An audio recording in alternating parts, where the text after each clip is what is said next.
یہ جو لوگ کہتے ہیں قرآن تو بہت آسان ہے جو چاہے پڑھے، خود قرآن سے پوچھتے ہیں کہ آپ آسان ہیں یا مشکل ہیں، تو قرآن کہتا ہے میں مشکل بھی ہوں اور میں آسان بھی۔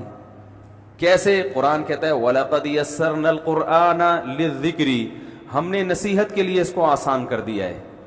تو قرآن کی جو باتیں نصیحت سے جن کا تعلق ہے، آخرت کی باتیں، جنت کی باتیں، جہنم کی باتیں، اور قرآن کی یہ باتیں کہ جیسے اللہ نے فرعون کو غرق کر دیا، قوم عاد قوم سمود کو تباہ کر دیا، یہ وہ نصیحت کی باتیں ہیں جس سے آخرت کی یاد تازہ ہوتی ہے، عمل کے لیے انسان موٹیویٹ ہوتا ہے۔ تو یہ والی آیتیں بہت آسان ہیں۔ جہاں مسائل کی بات آتی ہے، فقہی مسائل، تو وہاں قرآن کیا کہتا ہے وَأَنزَلْنَا إِلَيْكَ الذِّكْرَ، اے نبی ہم نے آپ پر اس نصیحت کو، یعنی قرآن، یہاں ذکر سے مراد پورا قرآن ہے، قرآن کو نازل کیا۔ اس کی کیا دلیل ہے ذکر سے مراد؟ یہ میں ایک بیان میں بتا چکا ہوں، لِتُبَيِّنَ لِلنَّاسِ، تاکہ آپ لوگوں کے سامنے اسے کھول کھول کے بیان کریں۔ اگر قرآن آسان ہوتا تو نبی کو کہا جاتا کہ آپ اس کو ڈیفائن کریں۔ ڈیفائن کرنے کی ضرورت آسان چیز کی ہوتی ہے یا مشکل چیز کی؟ بھائی ڈیفائن مشکل چیز کو کیا جاتا ہے یا آسان چیز کو؟ مشکل چیز کو۔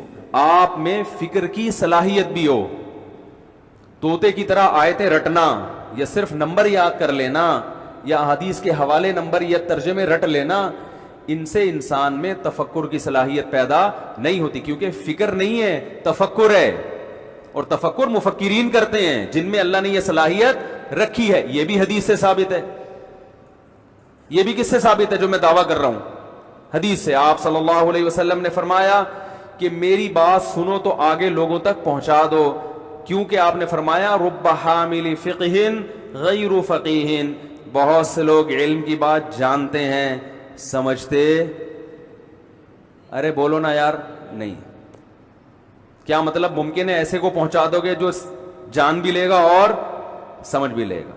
پتہ یہ چلا میرے بھائی، کچھ لوگ حدیث کے الفاظ جانتے ہیں، لفظی ترجمہ بھی جانتے ہیں، اس کا حقیقی مفہوم کیا ہے وہ مفہوم وہ نہیں سمجھتے، جبکہ آپ کہہ رہے ہیں ہر آدمی قرآن و حدیث سمجھ سکتا ہے، نبی کیا فرما رہے ہیں ہر آدمی نہیں سمجھ سکتا۔ اب بتاؤ حدیث کے مطابق ان لوگوں کا دعویٰ درست ہے جو یہ کہتے ہیں ہر آدمی قرآن حدیث سمجھ سکتا ہے، یا میرا دعویٰ درست ہے؟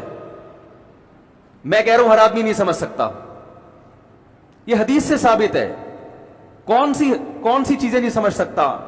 جو گہرے فقہی مسائل ہیں، نصیحت کی باتیں ہر آدمی سمجھ سکتا ہے، پڑوسیوں کے حقوق، آخرت کی باتیں، وہ تو احادیث میں جو فضائل کا علم جسے کہا جاتا ہے، تبلیغ والے کہتے ہیں نا علم دو طرح کا، ایک فضائل کا اور ایک مسائل کا۔ تو فضائل کا علم جہاں تک ہے جس کا نصیحت سے تعلق ہے اس کے لیے فقیہ ہونا ضروری نہیں ہے، جو مسائل کا علم ہے اس کے لیے فقیہ ہونا ضروری ہے، وہ ہر آدمی کا کام نہیں ہے۔ تبھی تو فقہاء نے ریسرچ کی ہے اور ان کا ریسرچ میں اختلاف بھی ہوا ہے۔ اگر قرآن و حدیث میں مسائل کا باب اتنا آسان ہوتا تو اتنے بڑے بڑے فقہاء کا مسائل سمجھنے میں اختلاف ہوتا؟ پھر کوئی بات مشکل ہوتی ہے تو اس کو ڈیفائن کرنے میں دو رائے ہو جاتی ہے نا، جو آسان بات ہے اس کو ڈیفائن کرنے میں دو رائے نہیں ہوتی۔ کہتے قرآن مشکل ہے۔ اچھا یہ قرآن تو آیا ہدایت کے لیے، قرآن تو انہوں نے کر لیا سائڈ پہ، آپ کو مولویوں کی کتابیں پکڑا دی ہیں، اور ان کو پتہ نہیں یہ کتنی بڑی گستاخی کر رہے ہیں کہ مولویوں کی کتابیں آسان ہیں اور اللہ کی کتاب مشکل ہے۔ یعنی مولویوں کو زیادہ اچھا طریقہ پتہ ہے کہ ہم نے کس آسان طریقے سے بات لوگوں کو سمجھانی ہے، اللہ تعالیٰ کو آسان طریقہ نہیں سمجھانے کے لیے آیا۔ اس کا تو یہی مطلب ہے نا، اور کیا مطلب بنتا ہے کہ قرآن مشکل ہے؟ اچھا مولوی صاحب کی کتاب آسان ہے، یعنی مولوی کو یہ سینس ہے کہ میں نے عوام کی ہدایت کے لیے کس طرح کی کتاب لکھنی ہے، اور اللہ نے جو پوری انسانیت کی ہدایت کے لیے کتاب بھیجی ہے، جو پڑھے لکھوں کے لیے نہیں، صرف ان پڑھ کے لیے بھی، پڑھے لکھوں کے لیے بھی، انٹلیکچوئلز کے لیے بھی، ڈل مائنڈڈ لوگوں کے لیے بھی، وہ کتاب اس نے مشکل لکھ دی ہے۔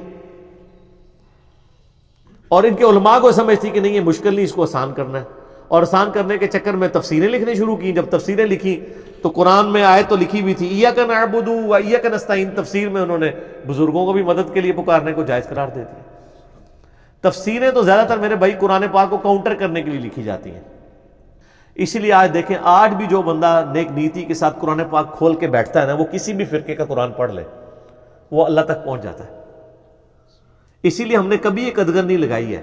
باقی تو کسی میں حوصلہ نہیں ہے نا کہ جی سنی کہہ دے کہ شیعہ کا ترجمہ پڑھ لو، شیعہ کہہ دے کہ سنی کا پڑھ لو۔ ہم کہتے ہیں سب کا پڑھو، جنہوں نے ترجمے میں تھوڑی بہت ڈنڈی بھی ماری ہے ان کا بھی پڑھو، وہ ڈنڈی خود ہی پکڑی جائے گی۔ یہ کتنا بڑا ظلم ہے۔ آج آپ کو کوئی کافر آ کے کہے نا جی قرآن حدیث ڈائریکٹ نہیں پڑھنا، گمراہ ہو جاؤ گے، آپ کہیں گے اللہ کا دشمن ہے اس لیے کہہ رہا ہے۔ لیکن آپ کو جو مسلمان ممبروں پہ چڑھ کے کہنا ہے جی قرآن نہیں ڈائریکٹ پڑھی تھا، جی وہ حدیث نہیں ڈائریکٹ پڑھنی چاہیے تھی، گمراہ ہو جاتا ہے۔ اچھا جی ڈائریکٹ نہیں پڑھتے، انڈائریکٹ پڑھا دو، تسی پڑھا دو۔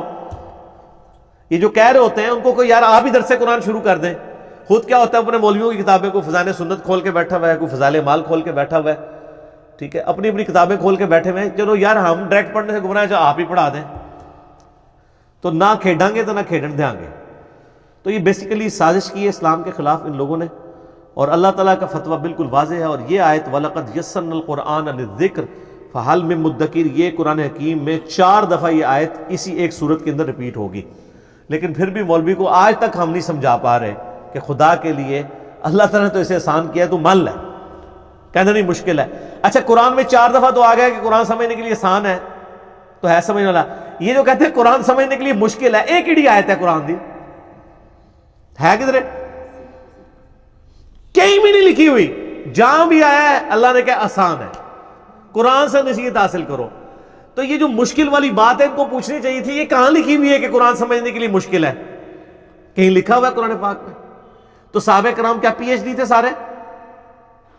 اکثر کو لکھنا پڑھنا بھی نہیں آتا تھا، اللہ تعالیٰ نے ان کو ہدایت دے دی۔ چلے صحابہ کو تو چھوڑ دیں، ان کو تو آپ بینیفٹ دے دیں گے کہ نبی علیہ السلام کی صحبت کا۔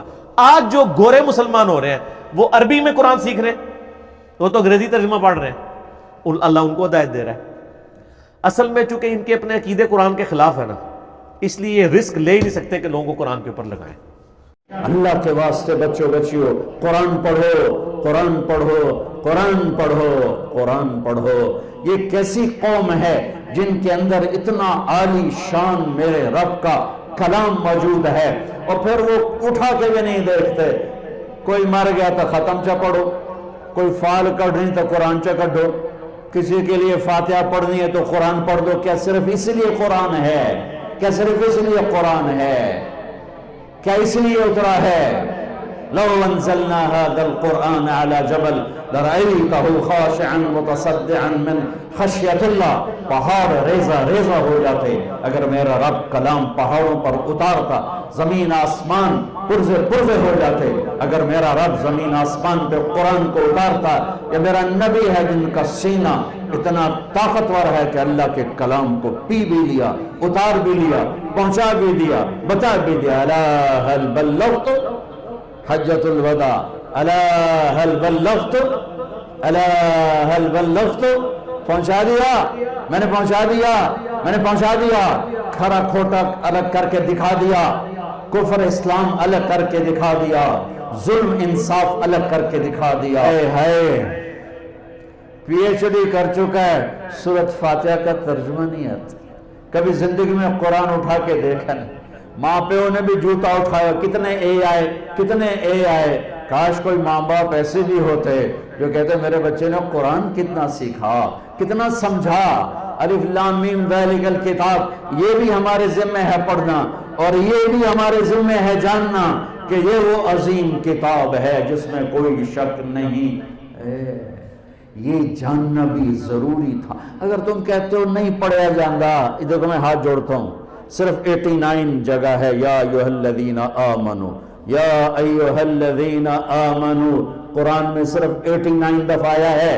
اے ایمان والو، میرے اللہ کا خطاب ہے، یا ایھا الناس، اے لوگو، یا ایھا الذین کفروا، اے کافرو، یا اہل الکتاب، اے کتاب والو پہلے، یا ایھا الذین ہادو، اے یہودیو، یہ اللہ کا خطاب ہے پورے قرآن۔ یا بنی آدم، اے آدم کی اولاد، اور اللہ کا ایک خطاب ہے، یا ایھا الذین آمنو، اے ایمان والو، اے ایمان والو۔ تم سب ایمان والے ایمان والیاں بیٹھے ہو، میری اتنی مان لو، ان سب سے کہتا ہوں، سب سے کہتا ہوں، تمہارے رؤوف صاحب سے بھی کہتا ہوں، 89 اپنے آپ کو بھی کہتا ہوں،